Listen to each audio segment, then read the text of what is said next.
Vous êtes-vous déjà demandé pourquoi, malgré tous vos efforts, malgré chaque conquête matérielle, quelque chose semble encore manquer? Vous avez bâti, peut-être accumulé, mais la connexion authentique, l'attraction profonde, ce qui capte vraiment l'attention d'une femme de valeur, semble toujours être un pas en avant. La vérité est brutale mais libératrice. Les femmes ne se soucient pas de votre richesse, du moins pas de la manière dont vous le pensez. Elles ne veulent pas de votre solde bancaire, elles ne veulent pas de votre voiture de luxe, elles ne veulent pas de la taille de votre maison.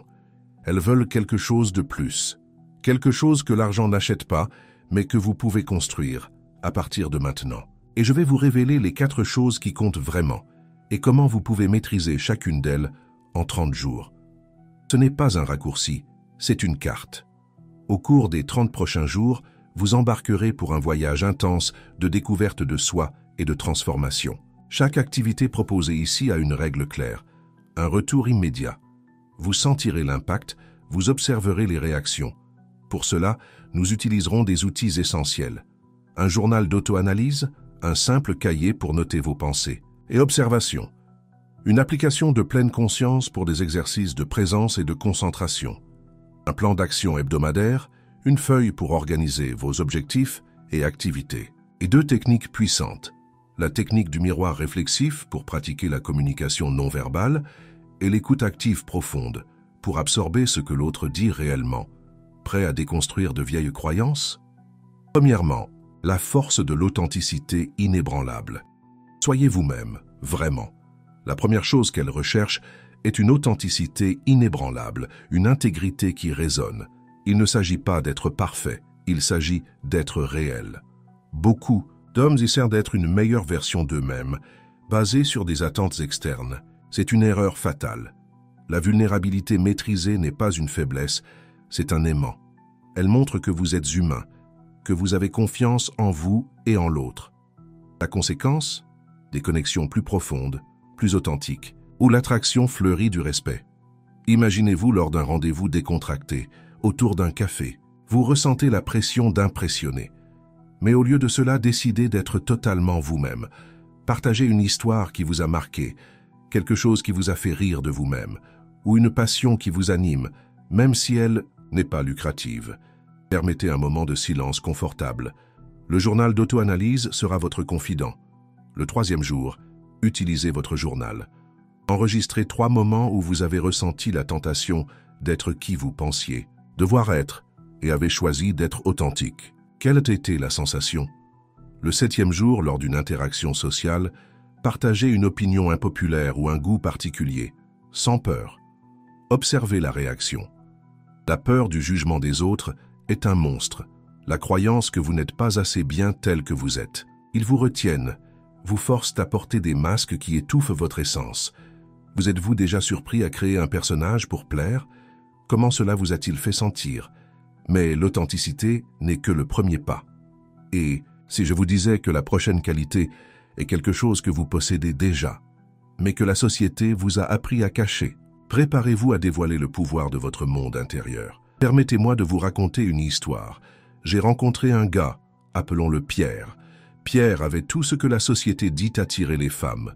Voiture de l'année, appartement, dans un quartier huppé, quartier limité. Mais Pierre était seul. Pourquoi? Parce qu'il vivait un mensonge. Chaque interaction était calculée, chaque mot mesuré. Il n'était pas Pierre. C'était une version éditée, filtrée, performative. Et les femmes le sentaient. Elles le sentent toujours. L'authenticité a une odeur, une vibration. Il est impossible de faire semblant longtemps. La transformation de Pierre a commencé quand il a cessé d'essayer d'impressionner et a commencé à se révéler. Lors d'une conversation avec une femme qu'il admirait, au lieu de parler de ses réussites matérielles, il a parlé de sa peur d'échouer, de la pression qu'il ressentait de son père, de comment il se sentait parfois perdu. Et quelque chose de magique s'est produit.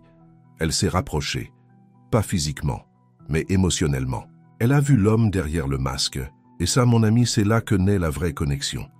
Si vous regardez jusqu'ici et avez déjà ressenti cette pression d'être quelqu'un que vous n'êtes pas, laissez votre like maintenant. Cette vidéo est pour les hommes qui veulent des connexions réelles, pas des performances vides. Partagez-la avec cet ami qui a besoin d'entendre cela. Deuxièmement, le magnétisme de la conscience émotionnelle. Sentez, vraiment. La deuxième chose qu'elle désire est votre capacité à sentir, à comprendre les nuances émotionnelles, les vôtres et les leurs. C'est l'intelligence émotionnelle. Il ne s'agit pas d'être sensible, mais d'être conscient, empathique, capable de naviguer dans le complexe océan des émotions. Les émotions ne sont pas des ennemis, ce sont des données, des informations précieuses. La conséquence. Vous devenez un port sûr, un auditeur attentif, quelqu'un qui voit et comprend vraiment. C'est un pouvoir magnétique. Vous êtes en conversation avec quelqu'un qui traverse un défi. Au lieu d'offrir des solutions, appliquez l'écoute active, profonde. Écoutez non seulement les mots, mais le ton, le langage corporel, les pauses. Connectez-vous à l'émotion derrière le récit. N'interrompez pas, ne jugez pas, écoutez simplement. Ensuite, reflétez ce que vous avez entendu en validant le sentiment. Il semble que vous vous sentiez dépassé. Utilisez votre application de pleine conscience pendant 5 minutes avant des interactions importantes pour centrer votre esprit. Le 10e jour, pratiquez l'écoute active profonde avec quelqu'un de proche pendant 15 minutes. Ne donnez pas de conseils, écoutez et validez simplement. Notez la différence dans la connexion. Le 14e jour, identifiez une émotion inconfortable, frustration, anxiété, et au lieu de fuir, asseyez-vous avec elle pendant 5 minutes en l'observant sans jugement. Utilisez l'application de pleine conscience. La technique de validation émotionnelle, nommer l'émotion de l'autre sans jugement, est un raccourci vers l'intimité et la confiance. Elle désarme les défenses. La conséquence, les gens se sentiront en sécurité pour s'ouvrir à vous, créant des liens incassables.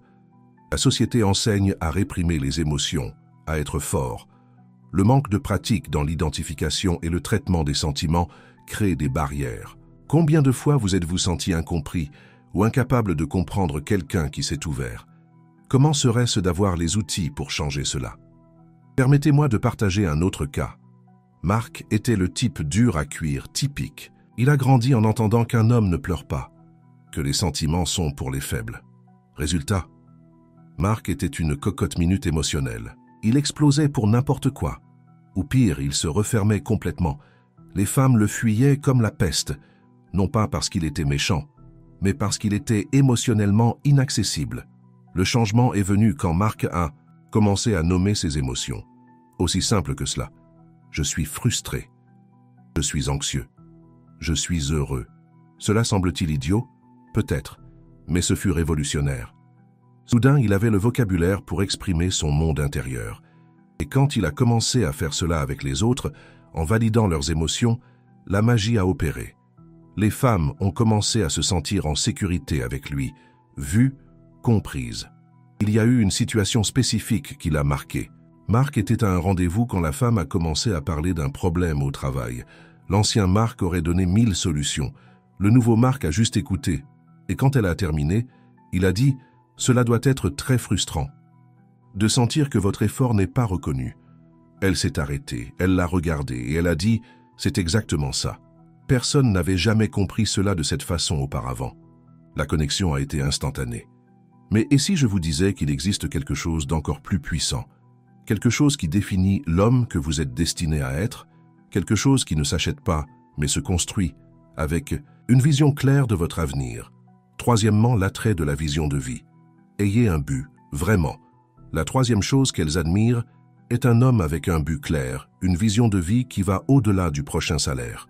Il ne s'agit pas d'avoir un plan d'affaires millionnaire, mais d'avoir une direction, une passion qui vous anime, quelque chose que vous construisez et qui vous définit. Votre but n'a pas besoin d'être grandiose pour le monde, mais il doit être grandiose pour vous. Il est votre nord, votre boussole interne. La conséquence, vous rayonnez une énergie de direction, de sens, de quelqu'un qui construit quelque chose. C'est incroyablement attrayant. Dans votre espace d'étude, peut-être une bibliothèque ou votre coin de réflexion, consacrez-vous à la visualisation créative. Ne pensez pas à ce que je veux avoir, mais à qui je veux être et ce que je veux construire. Visualisez l'impact que vous voulez générer, les compétences que vous voulez maîtriser, la personne que vous voulez devenir. Utilisez le plan d'action hebdomadaire pour décomposer votre but en petits objectifs quotidiens. Le 18e jour, consacrez 1 heure à cartographier votre vision de vie. Ce n'est pas un plan d'affaires, mais une carte de l'âme. Qu'est-ce qui vous anime? Que voulez-vous laisser derrière vous? Le 22e jour, initiez une petite action alignée avec votre but. Cela peut être lire un livre sur un thème qui vous fascine ou commencer un cours en ligne. La technique de cartographie de la vision transforme les rêves abstraits en étapes concrètes, rendant l'intangible atteignable. La conséquence, vous gagnez en clarté et en pouvoir d'exécution, éliminant la paralysie de l'indécision, le manque de clarté sur ce qui vous importe vraiment, la peur de s'engager sur un chemin incertain, la distraction constante des réseaux sociaux qui détournent votre attention. Vous êtes-vous déjà senti à la dérive sans port clair? Comment serait-ce de se réveiller tous les jours avec un sens de direction inébranlable? Je vais vous parler de Raphaël. Raphaël était le gars en vogue. Toujours à la bonne soirée, toujours avec la bonne tenue, toujours en disant les bonnes choses. Mais Raphaël était vide. Il n'avait pas de rêve propre. Il vivait les rêves des autres. Il suivait les tendances. C'était un caméléon social. Et les femmes le percevaient. Il obtenait une attention initiale, bien sûr. Mais rien ne durait. Pourquoi? Parce qu'il n'y avait pas de substance, il n'y avait pas de profondeur. Tout a changé quand Raphaël a découvert sa passion. La photographie. Il a commencé petit, un appareil photo d'occasion. Mais il avait le feu dans les yeux quand il en parlait. De capturer des moments, de raconter des histoires à travers des images. Soudain, Raphaël avait quelque chose pour lequel se lever le matin. Quelque chose qui le définissait au-delà de ce qu'il portait ou de l'endroit où il allait. Et les femmes, elles ont été attirées comme des papillons de nuit par la lumière, pas par la photographie en soi, mais par la passion, par le but, par la direction. Il y a eu un moment spécifique qui m'a marqué. Raphaël était dans un bar conversant avec une femme. Elle lui a demandé ce qu'il faisait. Avant, il aurait donné une réponse générique, essayant d'impressionner.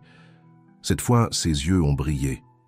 Il a parlé d'un projet photographique qu'il développait sur les personnes sans abri, sur la façon dont il voulait montrer l'humanité derrière l'invisibilité. La femme a été fascinée, non par le projet, mais par son énergie, par sa conviction, par l'homme avec une mission. Si vous sentez qu'il manque de direction dans votre vie, si vous sentez que vous existez simplement et ne vivez pas, commentez maintenant quel domaine de votre vie vous aimeriez transformer en but. Créons une communauté d'hommes avec une vision. Mais même avec l'authenticité, l'intelligence émotionnelle et un but clair, il manque une pièce cruciale. La pièce qui unit tout et projette l'image d'un homme complet. Celle qui ne crie pas mais résonne. Quatrièmement, la puissance de la confiance silencieuse. Faites-vous confiance, silencieusement. La quatrième et peut-être la plus puissante des qualités est la confiance silencieuse. Ce n'est pas de l'arrogance, ce n'est pas de l'exhibitionnisme.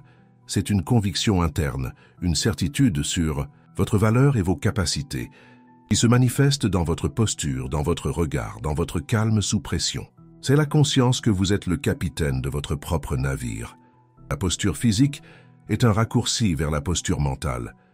Épaules en arrière, menton levé, ce n'est pas seulement pour paraître confiant, c'est pour sentir la confiance. La conséquence, vous projetez une aura de compétence et de sécurité indéniablement attrayante.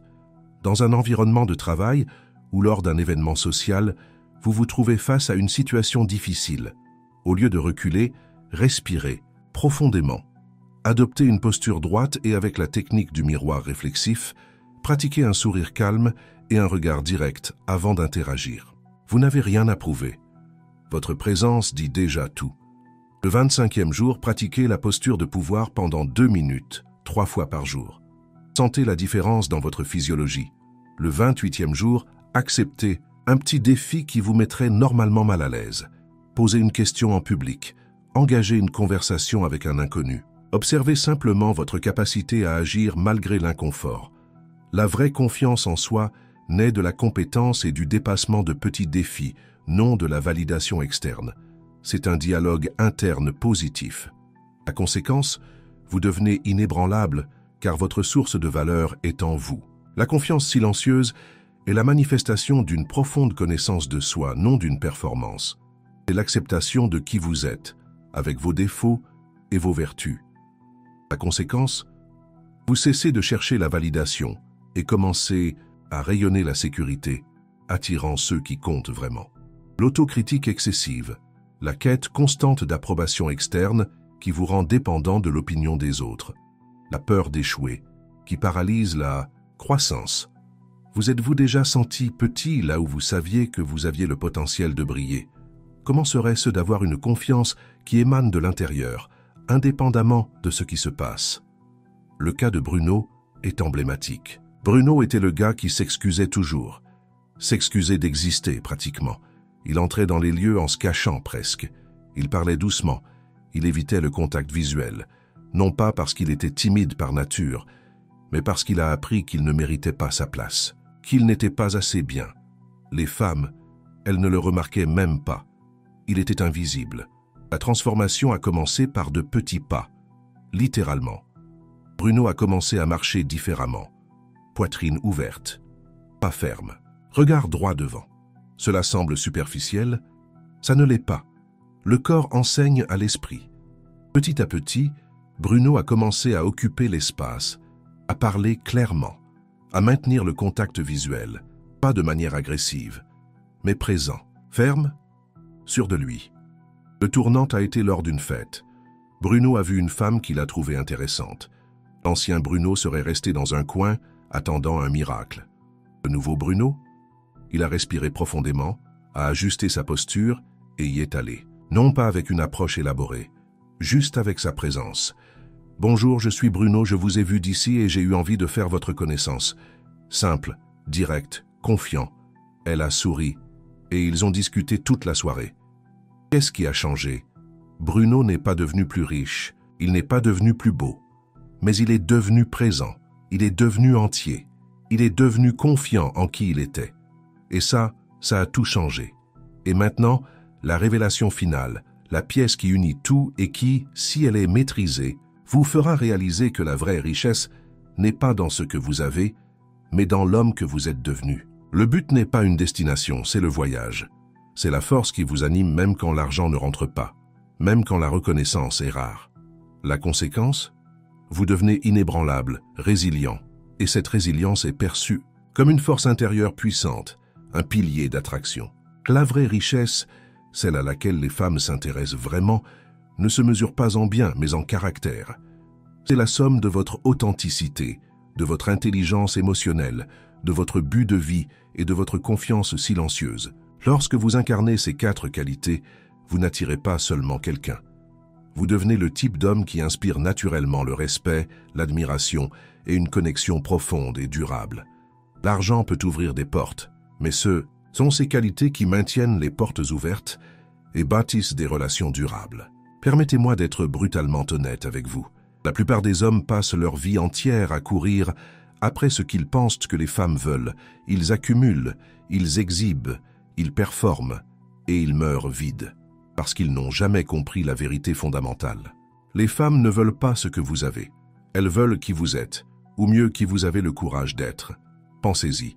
Combien d'hommes riches et prospères connaissez-vous qui sont profondément seuls? Combien ont tout sur le papier, mais rien dans le cœur? Combien achètent de la compagnie parce qu'ils ne parviennent pas à conquérir une connexion? La réponse est beaucoup, trop. Et la raison est simple. Ils ont investi dans l'extérieur et négligé l'intérieur. Mais vous qui êtes ici, vous avez la chance d'être différent, de briser ce cycle, de devenir le type d'homme qui n'a pas besoin d'impressionner parce que sa simple présence a déjà un impact. Il n'a pas besoin d'acheter l'attention parce qu'il l'attire naturellement. Il n'a pas besoin de faire semblant d'être quelqu'un parce que qui il est déjà suffisant. Plus que suffisant. C'est extraordinaire. Les 30 prochains jours sont les vôtres. Si vous avez déjà appliqué un de ces principes et vu des résultats, laissez votre like maintenant. Partagez cette vidéo avec cet ami qui a besoin de ce déclic. Le 29e jour, revoyez votre journal d'auto-analyse. Observez l'évolution de votre perception de vous-même et de vos interactions. Le 30e jour, écrivez une lettre à vous-même dans le futur, décrivant l'homme que vous êtes devenu et les prochaines étapes pour continuer ce voyage. C'est votre chance de redéfinir ce que signifie être un homme de valeur. Il ne s'agit pas de ce que vous avez, mais de qui vous êtes. Commentez ci-dessous lequel des 4 piliers vous sentez que vous devez développer le plus. Votre voyage commence maintenant. Abonnez-vous à la chaîne pour plus de perspectives transformatrices et activez la clochette pour ne manquer aucune de nos prochaines vidéos. N'oubliez pas, en fin de compte, quand les lumières s'éteignent et que les masques tombent, ce qui reste, c'est la vérité de qui vous êtes. Et c'est cette vérité, authentique, émotionnellement intelligente, orientée et confiante, qui crée des connexions qui transcendent le superficiel et touchent l'extraordinaire. Vous avez tout ce dont vous avez besoin en vous. Il est maintenant temps de laisser cela briller. Le voyage de 1000 lieues commence par un seul pas. Quel sera votre premier pas aujourd'hui?